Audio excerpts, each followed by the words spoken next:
सो हम सीख रहे हैं कि ये नाजुक रिश्ते को कैसे हैंडल करना है और उसके लिए कुछ बुद्धिमानी की बातें। ओके, सो नंबर 1 मैंने कहा हमारा बात करना रखना है। अगर आपके माँ बाप दूर रहते हैं, फ़ोन करना या फिर मिलने जाना, ये सब हमने करना है। ओके, नंबर 2 दूसरे में जाएंगे। Okay, we have to respect our differences. मतलब हर एक की सोच अलग है। तुम्हारी सोच अलग होगी, तुम्हारे मम्मी पापा की सोच अलग होगी। एफिशिएंस 4:2 या वहां पे लिखा है, बी ऑलवेज हम्बल, नम्र रहो, कोमल रहो और धीरज रखो। और फिर लिखा है अपना प्रेम, show your love by being tolerant with one another, या सहनशील होकर अपना प्रेम दिखाओ। या सहनशीलता, कोई अलग है लेकिन हम फिर भी सहनशीलता रखते हैं। हाँ, नहीं ये ऐसा ही होना है, वैसा ही होना है, वैसा नहीं, हम सहनशीलता दिखाते हैं, हमारा प्रेम दर्शाते हैं। नंबर 3, या we have to respect each other's privacy and space. हर एक व्यक्ति का उसको जगह चाहिए, उसके जीने का एक तरीका होता है, उसकी प्राइवेसी होती है। यस, और हमने वो रिस्पेक्ट करना है। माँ बाप ने भी रिस्पेक्ट करना है। यस, और बच्चों ने भी माँ बाप की प्राइवेसी को रिस्पेक्ट करना है। अरे तुम बाहर जाने का फुल तुम्हारा प्लान था और मम्मी पापा आ जाते ठप्ते के। हमने सोचा आज हम तुमको बाहर लेके जाएंगे, लेकिन यहाँ पे कुछ अलग सोच रहे हैं, यहाँ पे कुछ अलग। तो हम बात करके करेंगे तो थोड़ा इजी हो जाएगा, गड़बड़ नहीं होगा। राइट, सो हर एक व्यक्ति का एक स्पेस होता है, कि मुझे ये टाइम मेरे लिए चाहिए, मेरे परिवार के लिए चाहिए। वी हैव टू लर्न, हमने सीखना है वो रिस्पेक्ट करना। आमोस 3:3, या so we have to talk, हमने बात करना है। एक्चुअली बहुत लोग क्या करते हैं, क्योंकि इतना हल्के से एक दूसरे को ले लेते हैं ना, कि बाद में जब बहुत ज्यादा हो जाता है ना, फिर धम देके सब गुस्सा बाहर आता है और फिर ऐसे ऐसे शब्द इस्तेमाल करते हैं जहां पे रिश्ता टूट जाता है। So I want to encourage you, write down, please talk about your expectations. आपकी जो अपेक्षा है ना, उसके बारे में बात करो।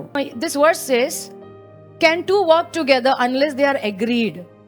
हम हमेशा ये शादी के बारे में ही बोलते हैं, लेकिन कहीं भी अगर किसी को साथ में चलना है, अगर हमें भी हमारे माँ बाप के साथ चलना है, तो सहमति लगेगी। So जब हम पढ़ने के लिए हमें इनविटेशन था सिंगापुर 2005 में, हमें बात करना पड़ता था कि अगर हम गए तो आप संभालोगे योहान को। यू कैन जैसे ये संभालेगा, वो संभालेगा। It is not like that. बात करना पड़ता है। Right, so we have to learn और सहमत होना है। Okay, number 4, seek their wisdom, उनसे बुद्धि मांगो। उनके पास जो बुद्धि है, ज्ञान है, वो मांगो। आई नो इंटरनेट के जमाने में हमें लगता है हमें सब आता है और तुम्हें जो चाहिए सब मुझे गूगल से मिल जाएगा। तो हमारे मन में ना, हम बहुत फास्ट तुच्छ जानते हैं लोगों को। आई रिमेम्बर जब हम घर भी ढूंढ रहे थे ना, एंड ही वाज लाइक, दूर मत जाना, चर्च के पास रहना। और मैंने मन में बोला, आपको क्या, हम लोग जवान हैं, हम लोग ट्रैवल कर सकते हैं, जो अच्छा घर मिलेगा, सस्ता मिलेगा, वो लेंगे। लेकिन मेरे पापा ने बुद्धि की बात कही थी, चर्च के पास लेना। So we should seek wisdom, उनसे हमने बुद्धि मांगना है। Proverbs 19:20 says, नीति वचन 19:22, लिसन टू काउंसिल, सलाह को सुनो, एंड रिसीव इंस्ट्रक्शन। जब कोई कुछ बोलता है तो उसको ग्रहण करो, सुनो और ग्रहण करो, so that you may be wise in your latter days.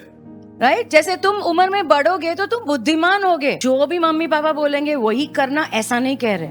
दोनों तरफ से, मम्मी पापा से यहाँ से भी इनपुट आ रहा है, यहाँ से भी आ रहा है, लेकिन किसने डिसाइड करना है? तुमने।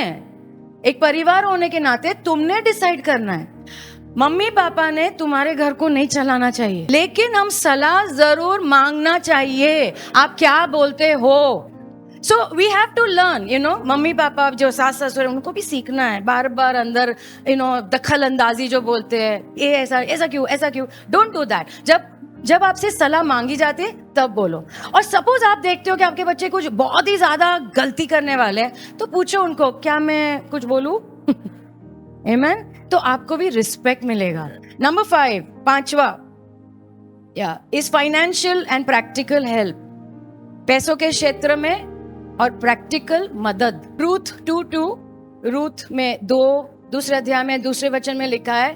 तो अभी वो लोग वापस इजराइल आ जाते हैं, रूथ और उसकी सास, और अभी वो कहती है अभी कुछ तो खाना पड़ेगा ना, कुछ तो कमाना पड़ेगा।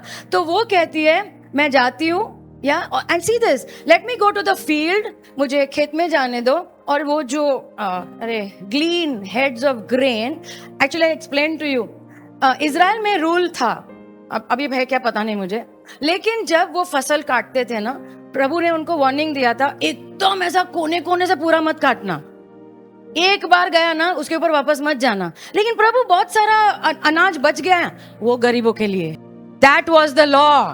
कैसे है ना हमारे प्रभु, ये लोग कितने गरीब हो गए हैं, कितने, कि वो कह रही है मैं वो करके खाना लेके आती हूँ। मैंने कहा ना, मदद करना, यात्रा करना। आप कहेंगे लेकिन मेरे पास ही काफी नहीं है, जो है उसमें से दे सकते हैं। हम प्रभु की सेवा कर रहे हैं, आप लोग तो हमारी स्टोरी जानते हो, हम लोग प्रोफेशनल थे, छोड़ दिया, हम सेवा करते, लेकिन पहले से उन्होंने कहा था हमारे मम्मी पापा को, उनके मम्मी पापा को हम पैसे रोज हर महीने भेजेंगे। कहेंगे लेकिन इतना पैसा उनको क्यों देना चाहिए, तुम क्यों उनका कैलकुलेशन कर रहे हो भाई, तुम तुम्हारा घर संभालो। हम ना एकदम उनका पास इतना तो आता है, इधर जाता है और कितना चाहिए, तुम तुम्हारा काम करो। बाय द वे पैसा तो कोई खाने नहीं वाला है, जब उनके पास ज्यादा होगा वो क्या करेंगे तुम्हें पता है, तुम्हारे ही बच्चों को हाथ में देंगे। आगे लिखा है कि वो उसको किसी ने खाना दिया, उसने उसमें से बचा के अपनी सास के लिए लेके गई। मैं जस्ट बता रही हूँ तुमको, गरीबी में कुछ नहीं है, उसमें भी उसने अपनी सास को संभाला। प्रभु सब देख रहे। No, let's go to Ruth 4 and verse 15। Ruth 4 में 15। लोग, हेलो, कौन बोल रहे हैं अभी? लोग, क्योंकि लोग भी देख रहे हैं ना, ये रिश्ते को लोग भी देख रहे हैं। And you know what the people are saying, okay, अभी ना सुनो, उसकी सास ने क्या किया, मैंने कहा ना, जब हम आदर देते हैं तो कुछ तो शुरू होता है, क्योंकि प्रभु ने वादा किया है जब तुम आदर करोगे तुम्हारे साथ अच्छा होगा। उसकी सास का दिल खुल गया, and you know what she did, उसने रूथ के लिए रास्ता बनाया। उसने कहा एक व्यक्ति है, मुझे लग रहा है उसके साथ तुम्हारा घर बस सकता है। माँ के जैसे उसने अपनी बहू को गाइड किया, मैं वो बता रही हूँ, अच्छे से गाइड किया, अच्छे से वो व्यक्ति के साथ उसकी शादी होती है जिसका नाम है Boaz.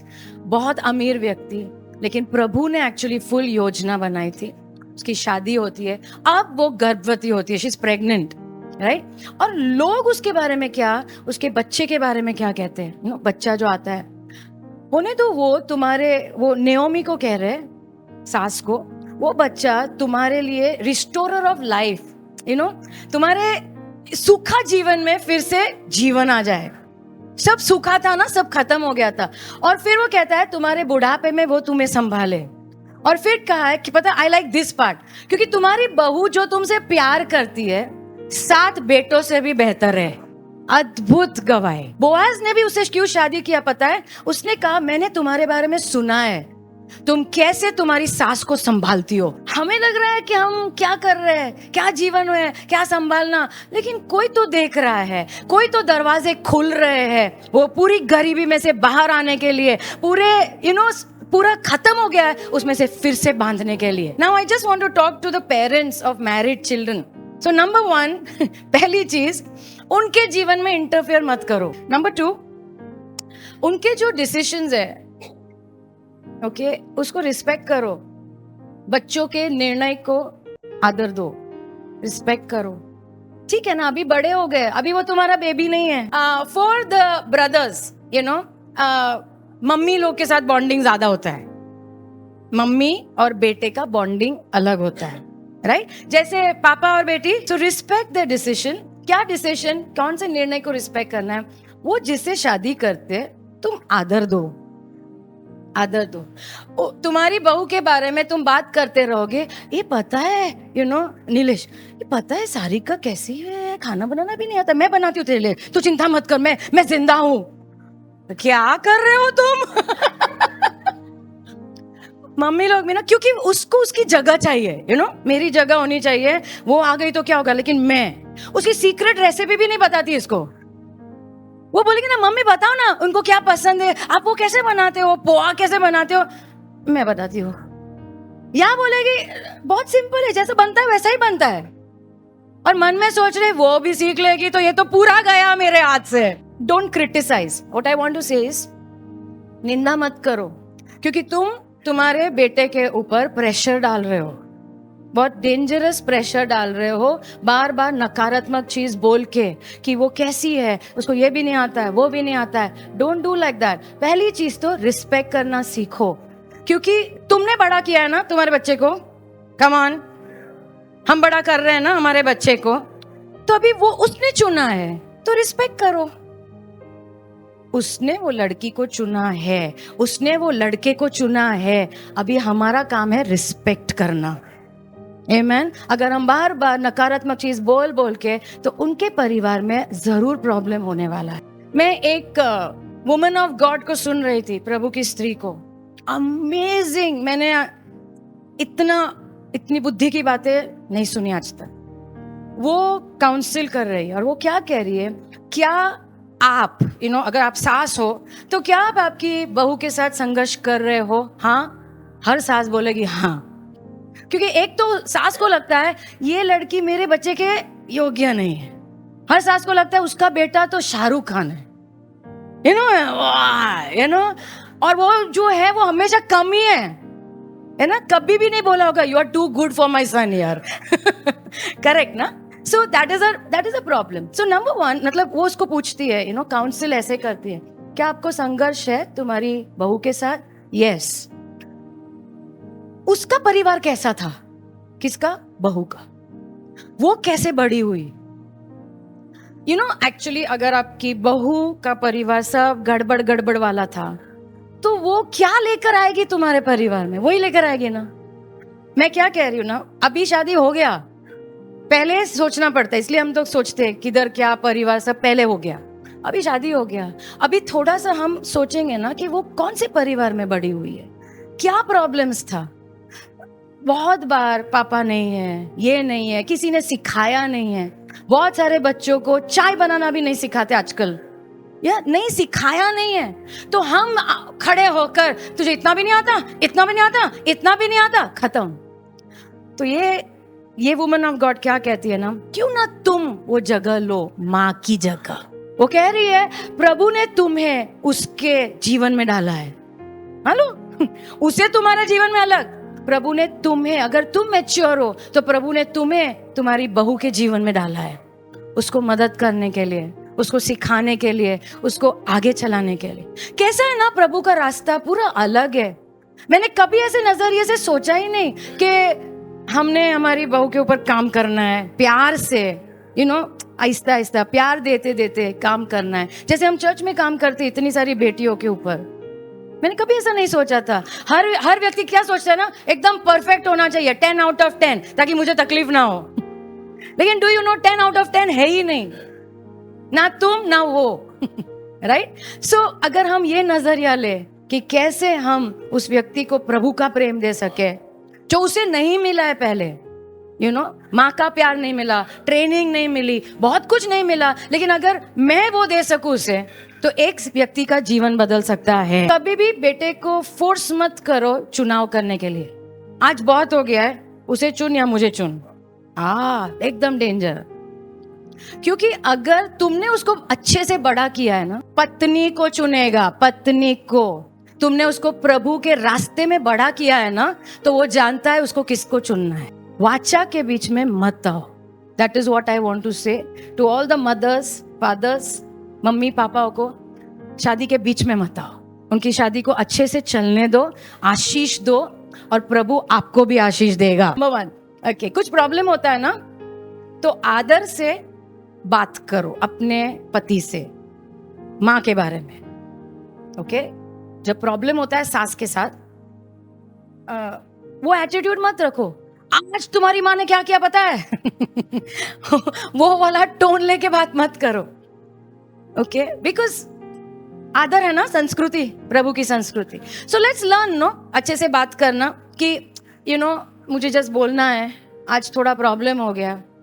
C, I am also asking the Lord, मेरी सास नहीं है, लेकिन मैं वैसे ही प्रभु से मांग रही हूँ कि जब भी कुछ बोलना है ना, तो सही तरह से इंफॉर्मेशन देना सिखाओ मुझे। वो मेरा इमोशन उसमें जोड़ना मुझे नहीं करना है। Are you understanding?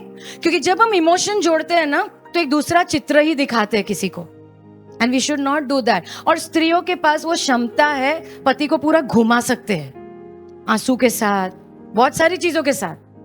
मत करो। के so have the fear of God. Proverbs 8:13 says, नीति वचन 8:13 कहता है, परमेश्वर का भय क्या है कि दुष्टता से हम नफरत करें। Right? So don't do like that, you know, वो प्रॉब्लम में और तेल डालना, उसका काम मत करो। अच्छे से बात करना है। नंबर 2, दूसरा, पति ने अपनी माँ से बात करना है और पत्नी ने अपने मम्मी पापा से बात करना। खुद के बच्चों का सुनना हमें समझ में आता है। तो फॉर एग्जाम्पल, प्रॉब्लम हुआ है कुछ, यू नो, कुछ तो हुआ है, एंड तुम्हारे पति ने बात करना चाहिए, लेकिन तुम, यू नो, झांसी की रानी, नहीं, मैं बात करती हूँ, आप साइड में रहो। ऐसा कैसे कोई बोल सकता है? मैंने देखा है ऐसी पत्नियों को। मैंने बोला, बाप रे, पीछे आ, लीडर कौन है? वो है। मैंने बोला, तू क्यों नहीं बात करता? बात ही नहीं करने देती, खुद ही चली जाती है झगड़ने के लिए। नहीं, मेरे पति से मैं प्यार करती हूँ। प्यार करते ना, पीछे आओ। अगर कुछ कम्युनिकेट करना है तो पति को बोलो, आप ही करो, क्योंकि आप ही लीडर हो ना, पास्टर ने सिखाया, आप अगुए हो, आप जाइए, आप हैंडल कीजिए प्रॉब्लम। बताना, हम छुट्टी पे जा रहे हैं, आप ही बता दो सब कुछ। या let him do it, right? So it is good, it is better like that. Okay, number 3, give grace. या अनुग्रह देना सीखो। दैट मीन्स थोड़ा सोचो कि उनके जीवन में क्या हो रहा है, सास के जीवन में, यू नो। हो सकता है, जैसे मैंने बताया, कुछ डर है अपने परिवार को खोने के। Are you understanding? डर है, अभी मुझे कौन देखेगा, क्या हो रहा है। हो सकता है कोई बीमारी है। एंड फॉर जो लेडीज है ना, जब वो 50, 55, 60, तो शरीर में भी बहुत सारे इश्यूज होते हैं, राइट? सो हार्मोनल प्रॉब्लम्स होते हैं, उसके कारण दिमाग खराब हो जाता है। That is true. So that is why थोड़ा सा अनुग्रह देना अगर हम सीखेंगे कि सास को शायद कुछ प्रॉब्लम हो रहा है शरीर में वगैरह वगैरह, तो थोड़ा अच्छा रहेगा। क्योंकि हमारा प्रॉब्लम क्या है ना, सब अच्छा रहेगा, फिर वो शब्द पकड़ेंगे, वो ऐसा शब्द बोला, वो टोन में बोला, वो सब उठा के जोड़ के बड़ा केस बनाते हैं हम। थोड़ा अनुग्रह देना सीखना है? Number 4, speak graciously. Luka 6:31, Luke 6:31, do to others as you would like them to do to you. कैसे बात करना है? अनुग्रह के शब्द। Amen? Speak graciously. अच्छे से बात करो, हमारे प्रभु ने जैसे हमें सिखाया है। पास्टर, मेरी सास को बात करना नहीं आता है, तुम्हें तो आता है ना। अरे तूरे क्यों बात करते हो? नहीं, वो भी ऐसे है, तो वो ऐसे बात करते हो, तुम उनके लेवल पे क्यों आते हो? तुम जहां हो उनको उधर लेके आओ ना भाई। Last, number 5, live with integrity. ईमानदारी से जियो। मतलब पीछे से चुगली जो फुल चालू रहता है, करेक्ट? 2-3 बहुएं मिलती है फुल टाइम पास के लिए चालू होता है। मेरी वाली ऐसी है, तुम्हारी वाली ऐसी है, पीछे कुछ आगे कुछ। कम ऑन, हम प्रभु की स्त्रियां हैं। अगर तुम चाहते हो कि तुम्हारा रिश्ता अच्छा हो, तो बात करते रहने से अच्छा नहीं होगा। आमीन? वो गलतियां 4 लोगों को बता के, उससे अच्छा नहीं होने वाला है। रिश्ता अच्छा करना है तो उसके ऊपर काम करो, अच्छे से अच्छे शब्द इस्तेमाल करो। आमीन? कोई चुगली कर रहा है, उनको बोलो मेरी वाली ऐसी नहीं है, हमारा अच्छा रिश्ता है, हम दोस्त हैं। आमीन? God is helping us. प्रभु हमें मदद कर रहे हैं।